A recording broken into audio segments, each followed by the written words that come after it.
parole en dernier, vous avez droit de parler, mais de manière équitable. C'est pourquoi vous avez en principe droit à 10 minutes, comme tout le monde. Votre honneur, je voudrais vous dire exactement ceci. Ici, nous sommes venus pour que la vérité, finalement, puisse aider à votre tribunal de rendre une bonne sentence. 10 minutes, 15 minutes, 20 minutes, je vous demande maximum 17 minutes. Parce que c'est très important. Merci beaucoup, votre honneur. Je voudrais dire d'abord que je ne suis pas choqué du tout. Je ne suis pas non plus surpris. Parce que depuis le début de cette procédure, j'avais déjà senti la brutalité, l'acharnement avec lequel ma personne avait été traitée. Je disais déjà à ma femme, la messe est dite. Mais en tant qu'homme d'État, j'accepte déjà ce qui va arriver. Pas plus tard que ce matin, quand il est venu, on a prié, je lui ai dit, vous allez entendre là-bas 20 ans, 30 ans, 40 ans, préparer les enfants moralement à cela. Parce que la vraie justice viendra de Dieu. Quand le juge ici, humain, s'écarte de la justice, la vraie, Dieu rétablit toujours l'innocent dans ses droits. Ici, j'ai entendu des choses qui n'ont rien à voir avec le procès. C'est comme si vraiment on veut abattre toute la famille. Il ne faut pas oublier qu'il y a ce qu'on appelle la vindicte populaire. Ah, t'as la moïbiwana, moïva ou quoi, moïbina, non, mais c'est pas possible. Comment vous pouvez affirmer des choses, messieurs du ministère public et les avocats de la République, des choses que vous ne maîtrisez pas si ma famille. Vous parlez d'une maison que vous qualifiez d'hôtel particulier. D'abord, Bol, c'est à 45 minutes de Paris. Ce n'est pas les Champs-Élysées. Et pour vous faire plaisir, même si cela ne m'a pas été demandé, vous allez trouver, et il le sait très bien. Donc il a dit que c'était pour des besoins de consommation, comme on va regarder à la télévision. Ah, quand même, d'abord je vous mets au défi, parce que j'ai amené tous les relevés ici, des comptes communs que nous avons avec ma femme. C'est un compte qui sert uniquement pour le remboursement des crédits que Afriland Bank nous avait donné, et j'avais prévenu le président de la République avant de prendre ces crédits. Il dit, monsieur le président, ma femme a une maison à Orgeval, en France. Moi, je suis un mouchi, je ne peux pas dormir dans la maison de ma femme. Ce qui fait que quand je vais à Paris, ma femme est obligée de venir me suivre à l'hôtel, les enfants restent à la maison. Je voudrais prendre un crédit parce que ma femme a un immeuble sur l'avenue Ouganda, juste à la barrière du président Kabila, évalué à 4 500 000 $ américains. Elle a un autre immeuble sur l'avenue Giré de 6 étages et elle vient de vendre, d'ailleurs, on n'a pas encore tout payé, 1 700 000 lui ont été réservés. Dernièrement ici. Alors quand on entre dans des considérations de la vie privée des gens, il faut faire attention. Cet immeuble est enregistré sur les noms des enfants. Mpiana Daïda, Mpiana Soraya, Mpiana Junior et Kinwani Diams. C'est vérifiable. Je ne vois pas comment on va venir ici expliquer des choses qui n'ont rien à voir avec le procès. Quand l'avocat dit que j'ai financé la campagne de mon parti, mais j'ai vu les gens tiquer, me poser la question membre du parti. Combien de maisons j'ai vendues ici? J'ai vendu à Bukavu pour totaliser ce montant-là. Chaque député, c'est M. Kamere, président national, qui a payé sa caution et qui lui a donné un certain montant pour sa campagne. Député national et provincial. Et si la liste des députés nationaux, c'est 465 députés. Et on peut aller vérifier à la CENI. Et donc, quand on parle des choses, c'est comme si, vraiment, on parle d'une parcelle marécageuse. Et le ministère public, je crois que c'est ravisé après. Il dit oui, le président, tout le monde le sait, le président prêté serment a été investi le 19 janvier. Je crois que très vite il s'est rendu compte que ce n'était pas comme ça. Puisqu'après, j'ai appris que non, on a donné la parcelle à Caméré le 23 janvier, c'était à 2 jours qu'il ne devient directeur de cabinet. Donc lui, le procureur général, savait déjà que j'allais être directeur de cabinet. Mais seulement vous dire, monsieur le procureur général, que le premier qui avait été désigné directeur de cabinet, c'était Eberand Kolongere. Si vous voulez qu'on vous donne le secret d'État ici. C'est moi-même, quand le président me pose la question, mais au fait, on n'a pas eu la primature. Notre accord de Nairobi, c'était Félix Tshisekedi, président, Kamere, premier ministre. Il dit, avec on n'a pas eu la primature. Ah, toi, tu peux accepter de directeur de cabinet. Mais pourquoi pas, monsieur le président, puisqu'on n'a pas un autre poste. Voilà comment j'ai été nommé directeur de cabinet. Et la discussion a eu lieu avec précision à l'hôtel Béatrice au 2e niveau. Et les témoins sont là pour le dire.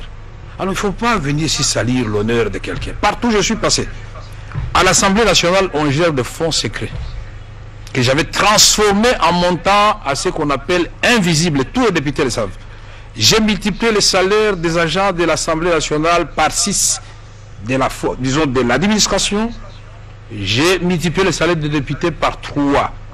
Et j'ai donné le véhicule à chaque député, j'ai donné le véhicule au secrétaire général de l'administration, j'ai donné le véhicule au directeur des différentes directions.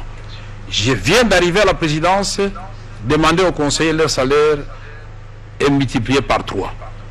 Quand il a vu l'avocat Kalula, général, il dit, ah mais comment binon bon me bon non. Il ne faut pas avoir cet esprit de niveler par le bas. Partout où je passerai, je ferai du social. Je le supplie à la présidente pour aller poser des questions. Puisque nous recevons 2 fois par mois 400 000 $ américains qu'on appelle caisse de secours. Cet argent sert à la fois pour enterrer, soigner et les agents du cabinet, membres de leur famille, et les gens de l'administration, et même la GR, et même les carburants de la GR, puisque le ministère des Finances, très souvent, ne paye pas ni le carburant de la GR. Combien de fois le général Kassongo, qui est de la police, et pourtant qui dépend du ministère de l'Intérieur, n'est-il pas venu pour dire qu'il faut vraiment que tu nous aides, vous nous avez confié une grande mission, mais nous n'avons rien. Qu'est-ce qu'on fait? Alors, donc, il ne faut pas venir ici. Moi, je ne suis pas ce genre de personne. Alors, je rentre dans ce qui a été dit ici. On a parlé du communiqué de M. Kamere. Non. C'est le communiqué du président de la République. Et c'est une pratique républicaine. Dans tous les pays du monde, quand le Premier ministre tombe, le gouvernement expédie les affaires courantes. Le gouvernement ne peut plus poser les actes comme si il était légitime. Non, les affaires courantes. Et là, c'est bien mentionné ici. Les cas exceptionnels seront soumis à l'autorité préalable de son Excellence, Monsieur le Président de la République, chef de l'exécutif. C'est en français. Et on ne parle pas seulement des dépenses, mais on parle aussi des recrutements et de mise en place. Puisque c'est à ce moment-là suspect qu'on profite pour engager les membres de la famille, pour dilapider les biens de l'État et le peu d'argent qui reste dans la caisse. Ce qui fait que souvent, quand le nouveau ministre arrive, il ne trouve ni ordinateur, ni un peu d'argent dans les comptes. Ici, mon intérimaire vient d'écrire au mois d'avril, pendant que je suis en prison, donc ce n'est pas Kamere qui vient demander d'écrire. Il écrit sur instruction du président de la République pour instruire Madame la ministre de la fonction publique de surseoir ou de rapporter son arrêté. Et qu'est-ce qu'il dit à la fin, ici au milieu? Il dit l'instruction de la haute hiérarchie toujours en vigueur, contenu dans le communiqué officiel de la présidence de la République du 25 janvier 2019 relative à l'interdiction de procéder au mouvement du personnel de l'administration publique. Ça, c'est quand même ça. C'est Eberand. C'est la fonction. Ce n'est même pas Eberand, c'est le président de la République. Alors, ne nous amenez pas ici à juger le président de la République. Beaucoup de respect pour cette fonction qui vous commencez à prendre à la légère. Deuxième élément. On dit, monsieur Kamere, dans le cadre des différents marchés, avait déjà reçu des motivations. des contrats. Mais M. Kamere n'a négocié aucun contrat dans le cas des 57 millions qui sont mis en cause ici. M. Jamal est là. Le premier contrat, je ne cesserai de le répéter, c'est en avril 2018. Je ne suis pas là. Ça, c'est signé et paraphé par Sier Bitakwira. Les prix sont déjà déterminés à ce moment-là. La maison type D, 35 000 $ américains. Duplex, 45 000 $ américains.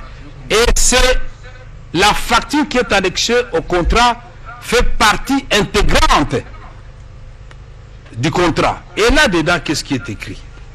En bas, c'est bien écrit que les frais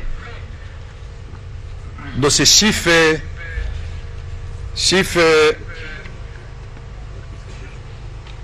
là, vous avez tous les prix. C'est Samibo qui l'envoie avec Bitakwira. Et là, qu'est-ce qu'il est écrit? Et j'ai souligné, ces maisons préfabriquées seront livrées au gouvernement de la RDC, SIF, port de Matadi, port de Dar es Salaam et port d'Angola selon les lieux de construction. Alors, quand nous parlons de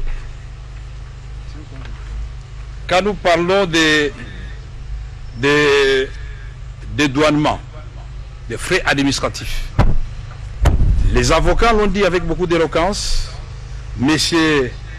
Jeannot et ses avocats eux-mêmes l'ont dit, mais quand le procureur est étonné ou l'avocat de la République est étonné que je ne connaissais pas M. Jeannot, parce qu'il sait au moins combien déjà on irait qu'au conseiller qu'on soit plus de 200.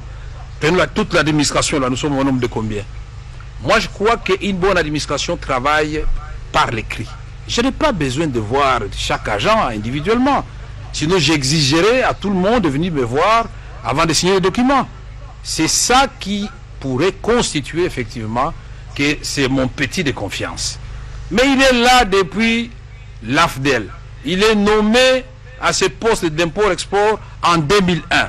Alors, on se pose la question. Il a toujours fait ce travail.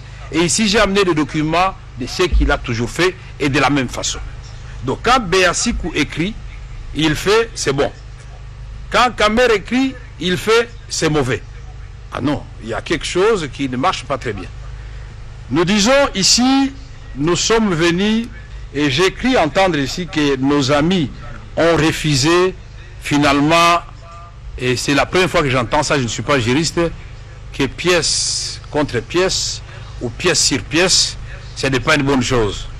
Mais c'est donc éloquent qu'ils ont cherché partout, puisque la première charge, c'est détournement des deniers publics. Ça signifie en d'autres termes, je suis en train de réfléchir, qu'avant que l'argent ne sorte de la banque, M. Jamal et moi, nous sommes allés dévaliser la banque, ou la banque nous a remis ensemble, puisque les deniers publics vont entrer entre mes mains. Comment? Puisque l'article 145 est très clair. C'est un mandataire, c'est un commissaire aux comptes, c'est un mandataire dans l'économie, société d'économistes ou parastatale. Tout cela est bien défini et c'est de strictes interprétations. Moi, je ne suis pas juriste, mais à force de diriger l'Assemblée nationale et faire beaucoup de cabinets ministériels, j'ai appris un peu de droit pour savoir me défendre aussi en cas de problème. Alors, quand M. Bitakwira, puisque la question était posée de savoir comment on est passé de 26 millions à 57 millions. Mais la lettre de Bitakwira est là et il explique l'impact. Mais tout ça, vous refusez. Quand on rentre dans ce qu'on peut appeler coréité, c'est-à-dire, je me suis entendu avec M. Jeannot pour qu'il me reste de l'argent. Je voudrais vous dire ceci. Allez au ministère des Finances ou appelez n'importe quel ministre à ce moment, ou vous-même vous le savez, puisque vous êtes concerné. Combien d'ordres de mission des magistrats, des ministres, des conseillers sont restés impayés au ministère des Finances? Ou bien le procureur général fait ça exprès, je ne comprends pas. Ou vous avez un régime spécial là-bas au niveau du pouvoir judiciaire, le ministre des Finances a peur de vous.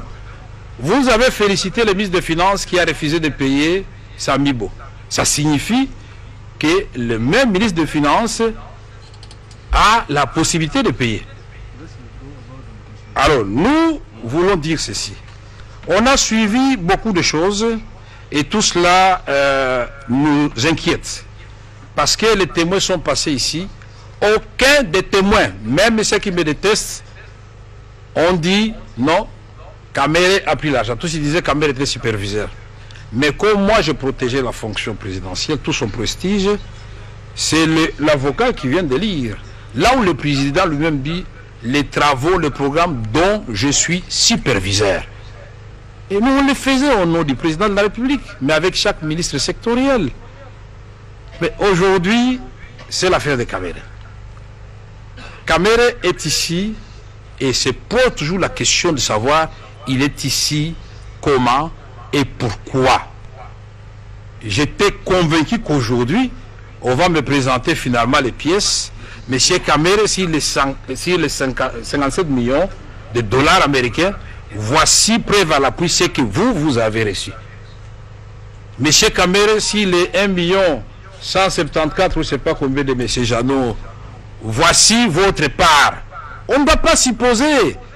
On doit présenter. Monsieur Kamere, si les 2 millions 100 et quelques de Ousmane, voici votre part. Mais ici, on a dit que Ousmane a été créé précipitamment. Mais j'ai la lettre ici. C'est parce que le temps nous fait défaut, mais je vais vous la donner. La lettre du directeur du marché public, quand il répond, il dit qu'on est bien Ousmane avec une expérience de 1986.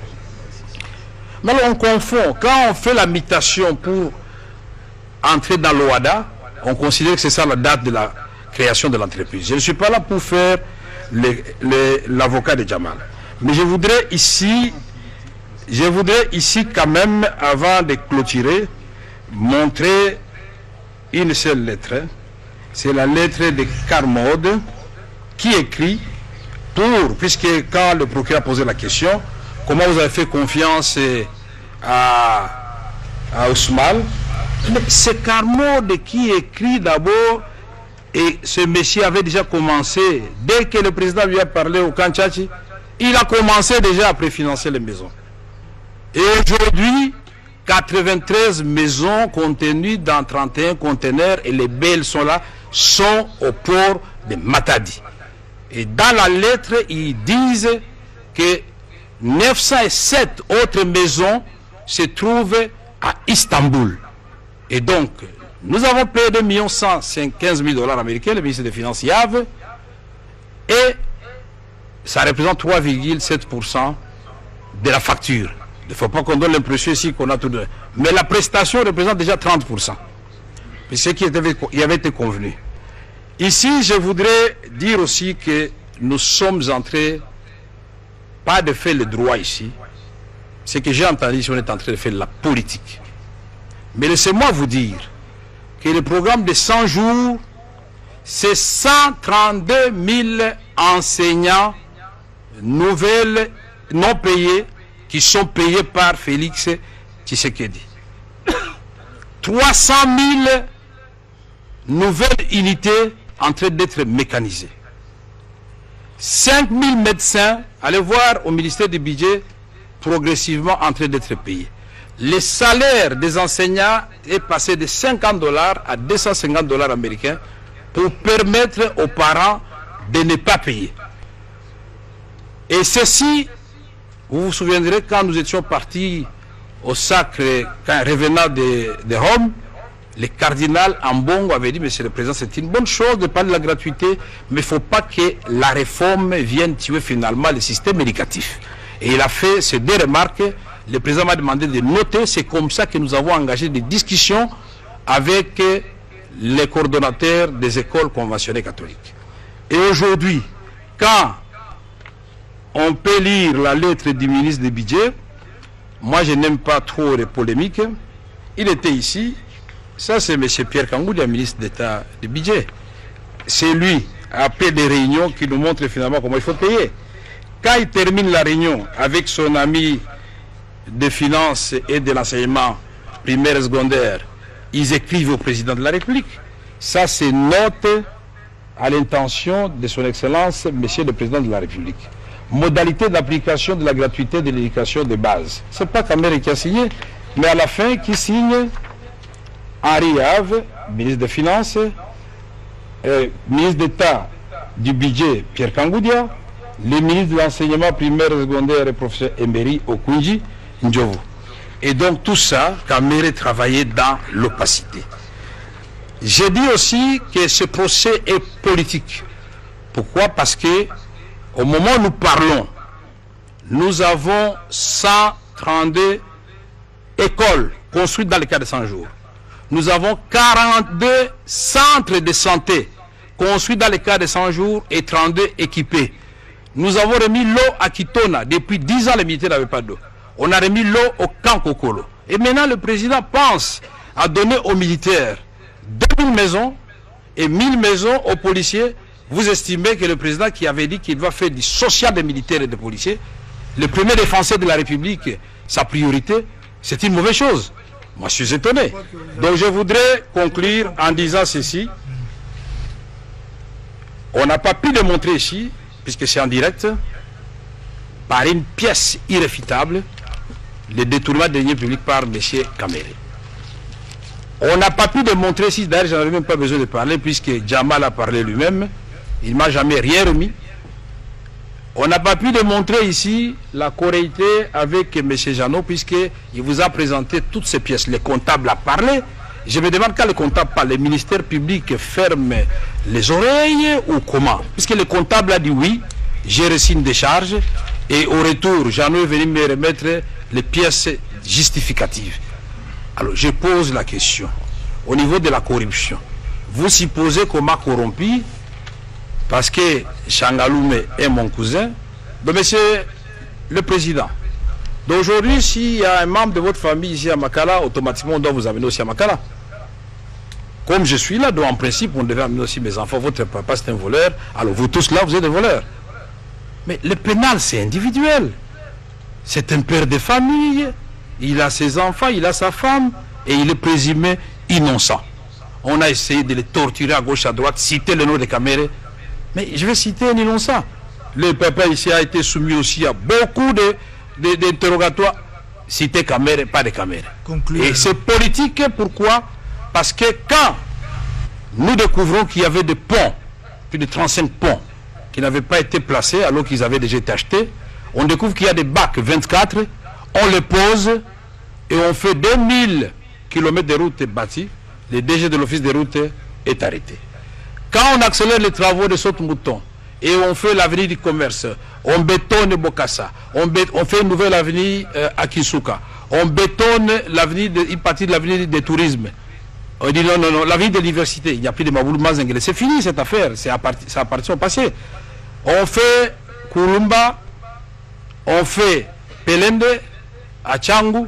On dit non, si on laisse ces gens continuer à cette allure, avec seulement 222 millions sortis du trésor public, 17 millions de fonds de promotion de l'ENEDICI et 27 de FONER, ou l'inverse, mais j'ai le tableau ici. On se dit non, ça c'est la valeur d'un seul ouvrage dans le passé. Je ne vais pas engager de polémique ici. Donc j'aurais voulu que nos magistrats qui sont très regardants, parce que la République n'est pas née d'aujourd'hui. On a eu la zaïrianisation, on a eu l'objectif 80, on a eu des promesses. Mais celui-ci arrive et il commence. Et la pratique des 100 jours, j'ai vu les 100 jours du président Trump, ce n'est pas terminé. Et il a expliqué pourquoi. J'ai vu les 100 jours du président Macron, les 100 jours du président Giscard d'Estaing, les 100 jours de Mitterrand. Les 100 jours, c'est une pratique désormais connue du président du Ghana et du Sénégal. Allez sur Internet, vous allez voir ça. Et qui conçoit ça et sous la direction de qui? Mais le président n'est pas n'importe qui pour venir s'asseoir avec les gens. C'est son directeur de cabinet. Et il le fait, pour terminer votre honneur, oui, en conclusion. Pour terminer, il le fait, c'est pourquoi je disais que c'est politique, il le fait sur base justement de l'article 6 de l'ordonnance portant organisation et fonctionnement du cabinet du chef de l'État, qui dit clairement dans ses alinéas que le directeur de cabinet est chargé des liaisons et de correspondre avec toutes les institutions au nom de la présidence de la République. Donc ici, l'inconstitutionnalité qui a été soulevée par mes avocats, parce que nous n'avons pas bénéficié de tout notre temps pour nous défendre, nous pensions que vous allez accéder à notre demande, et pour un procès aussi sérieux, nous pensions que ça pouvait prendre 2 ou 3 jours. Moi je me disais, d'outre-mer, ça peut prendre même 2 mois. Et donc, je peux même accepter de rester 2 mois ici en prison, mais plutôt que d'expédier les affaires avec peut-être déjà une sentence qui est déjà prononcée d'avance. Alors nous aurons perdu du temps inutilement. Mukele innocent. Attendez, ce que vous dites là, est-ce que vous mesurez l'importance de ce que vous dites? Mais je l'ai dit au conditionnel. Mais puisqu'il nous traite aussi de temps en temps de... Concluez alors, s'il vous plaît. Oui, je suis en train de conclure. En conclusion, qu'est-ce que vous demandez au tribunal? Je demande au tribunal de constater mon innocence de tout ce qui a été dit ici. Ni les avocats de la République, ni le ministère public, puisque là encore je n'ai pas compris, ni les intervenants de tout à l'heure, personne n'a pu démontrer la culpabilité de M. Vital Kamerhe. C'est quand même dommage. Merci. Tout en vous remerciant, en disant que Awa, Zandeli Kambo, Yamboka. Merci. Vanu, Malou Aditunga. Awa, Yoke, Mambo, Ya Insinabetu. Apa, ni Mambo, Ya Inchi. Na watu wafungule mbecho. Ce n'est pas moi qui suis attaqué, c'est le président de la République et tout le monde peut le comprendre. Je vous remercie, votre honneur. Madame la greffière, actez que, ayant la parole en dernier, le prévenu Kamerhe a clamé son innocence et donc sollicité son acquittement. Prévenu Mouima, vous avez droit à 10 minutes. Merci beaucoup pour la parole, Monsieur le Président. Je n'ai pas beaucoup de choses à dire. J'ai reçu l'ordre de mission du directeur du cabinet. J'ai reçu l'argent auprès du comptable public. Je suis allé faire le travail comme je l'ai toujours fait, avec loyauté. J'ai fait mon rapport à mon directeur du cabinet et il n'y a pas eu de reproches. Donc je déclare mon innocence. C'est tout. Madame, actez que le prévenu Mouima, ayant la parole en dernier, a clamé son innocence, donc sollicité par la même occasion son acquittement. Ceci étant, la religion du tribunal étant éclairée, les débats sont donc déclarés clos et la cause mise